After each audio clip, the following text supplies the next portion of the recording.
जय हिंद दोस्तों, स्वागत है एक बार फिर से आप सभी का आपके परिवार वाणी फॉर एग्ज़ाम में। तो दोस्तों, आज हम लोग बात करने वाले हैं विभिन्न प्रकार की प्रमुख समाचार पत्र एवं पत्रिकाओं के बारे में तथा उनके संस्थापक या संपादक और कब हुआ था, किस भाषा में और कहाँ पर। तो इन सब चीज़ों पे हम बात करेंगे।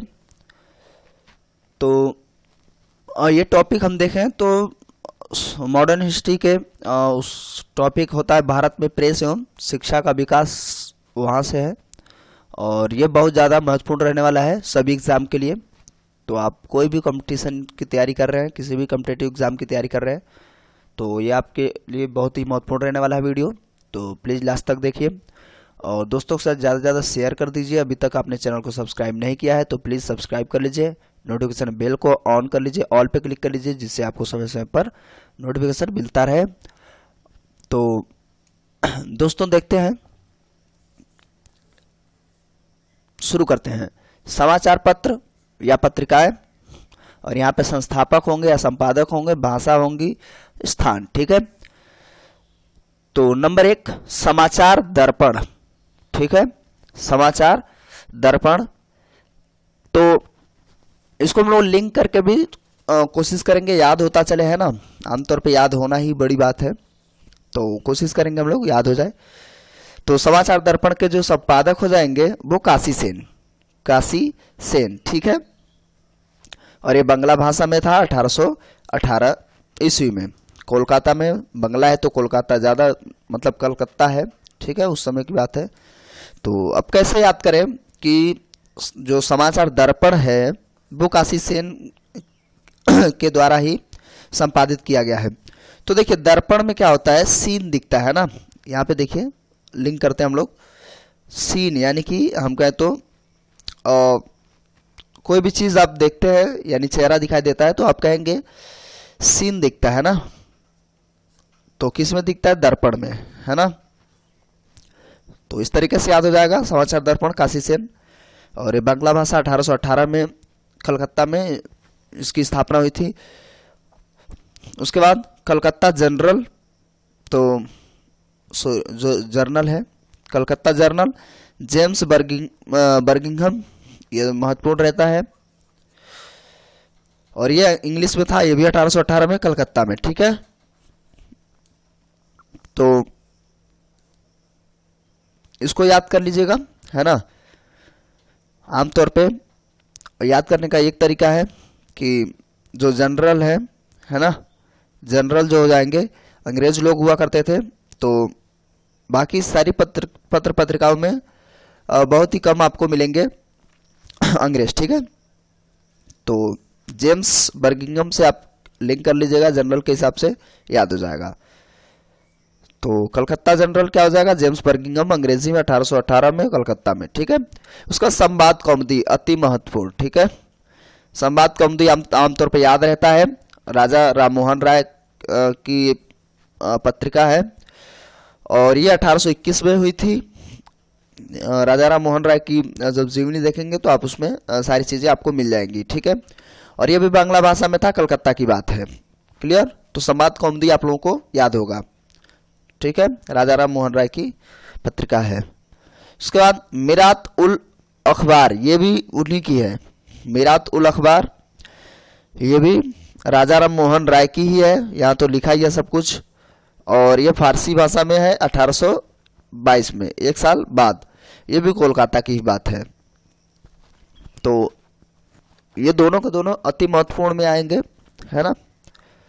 तो याद रखिएगा, मीरातुल अखबार और संवाद कौमुदी राजा राममोहन राय की है। संवाद कौमुदी के एक साल बाद ही उन्होंने मीरातुल अखबार की स्थापना करी थी, दोनों कोलकाता में। और भाषा जो है संवाद कौमुदी की बांग्ला है और मीरातुल अखबार ऐसे भी लग रहा है तो फारसी है, ठीक है, 1822 ईस्वी में। उसका द ट्रिब्यून सरदयाल सिंह मजीठिया, ये अंग्रेजी में है, 1827 में चंडीगढ़, ठीक है। तो इसको याद रख लीजिएगा, द ट्रिब्यून सरदयाल सिंह मजीठिया, ठीक है। उसके बाद रफ्त गुफ्तार दादा भाई नौरोजी, दादा भाई नौरोजी गुजराती भाषा में है, और 1831 में बम्बई में इसकी मतलब स्थापना कहाँ किया था उन्होंने? बम्बई में। ग्रैंड ओल्ड मैन यानी कि वयोवृद्ध व्यक्ति थे ये दादा भाई नौरोजी।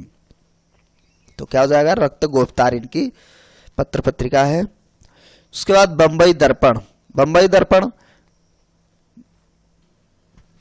बाल शास्त्री मराठी में 1832 में बम्बई में, ठीक है।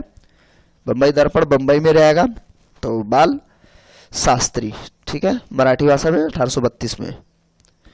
उसके बाद नेक्स्ट हिंदू पैट्रियट, बहुत ज़्यादा महत्वपूर्ण है, हरिश्चंद्र मुखर्जी, अंग्रेजी भाषा में, इसका कोई उल्लेख नहीं है, ठीक है।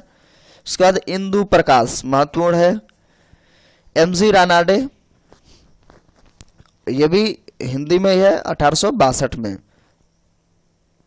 तो इसका भी कोई स्थान पता नहीं है ना।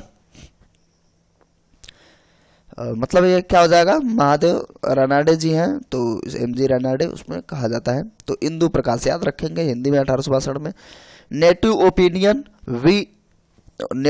के हो जाएंगे वीएन मांडलिक, ये अंग्रेजी भाषा में, और 1864 में, ये बम्बई में इसकी स्थापना हुई थी। ज्ञान प्रदायिनी, ये नवीन चंद्र राय, इसको ऐसे याद कर सकते हैं, ज्ञान जब प्रदान किया जाएगा तो कोई भी चीज नूतन होता जाएगा, है ना, नवीन होता जाएगा। तो ज्ञान प्रदायिनी नवीन चंद्र राय, ये हिंदी में 1866 में, स्थान का कोई उल्लेख नहीं है। हरिश्चंद्र मैगजीन, आराम से याद हो गया, हरिश्चंद्र ही है, भारतेंदु हरिश्चंद्र, ये हिंदी में 1872 में, ठीक है। और हरिश्चंद्र ये उत्तर प्रदेश से, तो इसलिए ये उत्तर प्रदेश की पत्रिका है। 1872 डेट याद रखेंगे। इसके बाद हिंदी प्रतीप, बहुत ज़्यादा पूछा जाता है, बालकृष्ण भट्ट, हिंदी में 1877, ये भी यूपी से, ठीक है। हिंदी प्रतीप क्या हो जाएगा? बालकृष्ण भट्ट, हिंदी 1877 और यूपी से। उसके बाद हिंदू महत्वपूर्ण है ये भी, तो वीर राघवाचारी, अंग्रेजी भाषा में है, 1878 में, मद्रास यानी चेन्नई में, ठीक है। उसके बाद बंगाली, देखिए हिंदू हुआ वीर राघवाचारी का, और बंगाली सुरेंद्रनाथ बनर्जी लोग बंगाली होते हैं, है ना। तो इससे इसमें आप लिंक कर सकते हैं, सुरेंद्रनाथ बनर्जी, ये अंग्रेजी भाषा में 1879 में, ये भी कलकत्ता से संपादित हुआ था। उसके बाद बंगवासी हो जाएगा जोगिंदर नाथ बोस, ये भी बांग्ला भाषा में 1881 में, कलकत्ता से, ठीक है। तो इसको आप 1 से 2 बार, 2 या 3 बार आप देख लेंगे, सुन लेंगे, तो चीजें दिमाग में सेव हो जाएंगी, तो आप ऑप्शन देख करके सही टिक कर सकते हैं, ठीक है, याद हो जाएगा। तो बंगवासी किसका हो जाएगा? जोगिंद्रनाथ बोस, ठीक है, बांग्ला भाषा में 1881, और ये कलकत्ता। उसके बाद यहाँ मिट गया है, फिलहाल मैं बता दूं, बहुत ज़्यादा महत्वपूर्ण रहने वाला है। केसरी हो जाएंगे बाल गंगाधर तिलक, ठीक है, बाल गंगाधर तिलक। तो तिलक जी ने केसरी में मतलब केसरी की पत्र पत्रिका की स्थापना करी थी, केसरी। और अगर हम बात कर ले भाषा जो है, यहाँ तो सब मिट गया है, बता रहे हैं आपको। भाषा हो जाएगा मराठी, और 1881 की बात है, और ये भी बम्बई की बात है, ठीक है, याद रखेंगे, ये बहुत ही महत्वपूर्ण था, क्रॉप करते समय छूट गया था। तो केसरी क्या हो जाएगा? बाल गंगाधर तिलक जी का, मराठी भाषा में 1881 में, और ये बम्बई में इसकी स्थापना हुई थी। और यानी कि सारे के सारे अत्यधिक महत्वपूर्ण रहने वाले हैं, ये तो क्लियर है।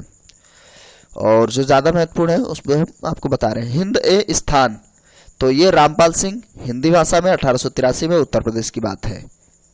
उसके बाद हिंदुस्तान स्टैंडर्ड, सच्चिदानंद सिन्हा, है ना, सच्चिदानंद सिन्हा, तो ये हो जाएगा अंग्रेजी भाषा में 1899 में, और इसका भी जगह का कोई उल्लेख नहीं है।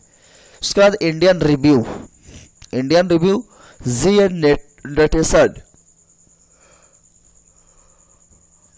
ठीक है, जी ए नटेशन अंग्रेजी भाषा में 1900 में मद्रास में। इनको याद कर सकते हैं, है ना, नेट से ऐसा कुछ कर सकते हैं, नटेशन से नेट यानी रिव्यू, कोई भी चीज़ आप व्यूज आते हैं तो नेट से ही आते हैं, तो ऐसे इंडियन रिव्यू जी ए नटेशन अंग्रेजी भाषा में 1900 में, और ये चेन्नई की बात है, मद्रास। उसके बाद मॉडर्न रिव्यू, इंडियन रिव्यू था, उसके बाद मॉडर्न रिव्यू, ये रामानंद चटर्जी, तो रामानंद चटर्जी इनका हो जाएगा अंग्रेजी भाषा में 1907 ईस्वी में, कोलकाता, ठीक है। उसके बाद ये प्रताप महत्वपूर्ण रहता है, प्रताप हो जाएगा गणेश शंकर विद्यार्थी की पत्रिका है, गणेश शंकर विद्यार्थी, और ये हिंदी भाषा में 1910 की बात है, और कानपुर से इसको संपादित किया गया था। और ये वेरी आईएमपी है, कामरेड, कामरेड मोहम्मद अली, ठीक है, कामरेड हो जाएगा मोहम्मद अली का अंग्रेजी भाषा में है 1911 में, कलकत्ता से, ठीक है, कामरेड कलकत्ता से इसकी स्थापना की गई थी, कलकत्ता में, मोहम्मद अली याद रखेंगे, कामरेड। उसके बाद कामरेड हो गया 1911 में। उसके बाद अल हिलाल पूछा जाता है, महत्वपूर्ण है, अल हिलाल अबुल कलाम आज़ाद उर्दू भाषा में, और एक साल बाद कामरेड के यानी 1912 में, ये भी कोलकाता से। उसके बाद अल बिलाग, ये अबुल कलाम आज़ाद, अल बिलाग भी उन्हीं का, अल हिलाल भी उन्हीं का है, तो ऐसे याद भी हो जाएगा। और एक साल का अंतर है, पहले अल हिलाल आता है, उसके बाद अल बिलाल, ठीक है, तो 1913 में उर्दू भाषा में, दोनों कलकत्ता से ही। उसके बाद हमदर्द, हमदर्द याद रखेंगे, मोहम्मद अली, कामरेड भी मोहम्मद अली, और उर्दू में है 1913 में, लेकिन अंग्रेजी में होता है कामरेड 1911 में, ठीक है। और ये दिल्ली से स्थापित है, कौन, हमदर्द, और बाकी कामरेड कलकत्ता से। उसका सर्वेंट ऑफ इंडिया याद रखेंगे, servant of India Srinivas Shastri, Srinivas Shastri अंग्रेजी भाषा में है, और 1918 में इसकी स्थापना यानी संपादन किया गया था, तो याद रखेंगे। और ये भी बहुत ज़्यादा महत्वपूर्ण रहता है ना, वेरी आईएमपी में आएगा।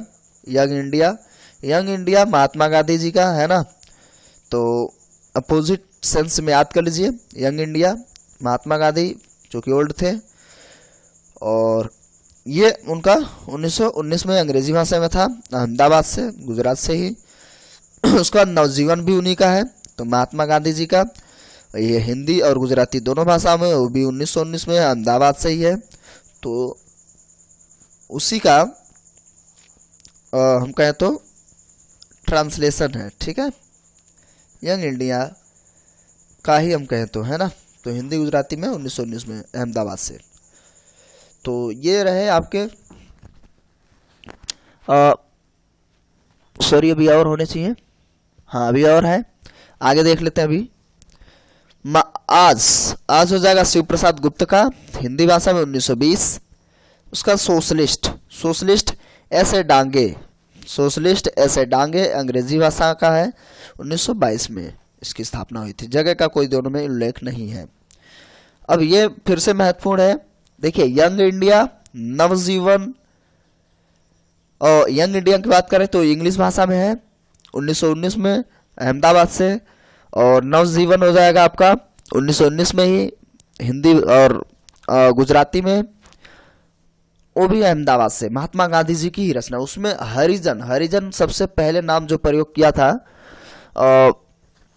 ये एसी कैटेगरी के लोगों के लिए किया गया था, महात्मा गांधी के माध्यम से उनको एक उच्च तरीके से, यानी कि हम कहें तो हरि के जन, यानी कि भगवान की संतान, यानी उनके लोग, तो इसमें क्या था, कुरीतियां बहुत थी, उसको दूर करने का इन्होंने प्रयास किया था, तो ये नाम हरिजन नाम महात्मा गांधी जी ने दिया था, 1933 की बात है, और ये हिंदी गुजराती दोनों भाषा में ये है। और ये पुणे से इसका संपादन हुआ था, तो नाम भी दिया था इन्होंने, और ये पत्रिका भी है, ठीक है। उसके बाद नेक्स्ट नेशनल हेराल्ड, ये जवाहरलाल नेहरू जी, नेशनल हेराल्ड हो जाएगा। जवाहरलाल नेहरू जी की अंग्रेजी में रचना हुई थी इसकी, 1938 की बात है, दिल्ली से। ठीक है, इस पत्रिका का संपादन दिल्ली से हुआ था। उसके बाद बॉम्बे क्रॉनिकल, ये फिरोज शाह मेहता, तो बॉम्बे क्रॉनिकल फिरोज शाह मेहता अंग्रेजी भाषा का है, सन का पता नहीं, लेकिन बम्बई से इसकी यानी स्थापना या संपादन हुआ था। और ये भी महत्वपूर्ण रहता है।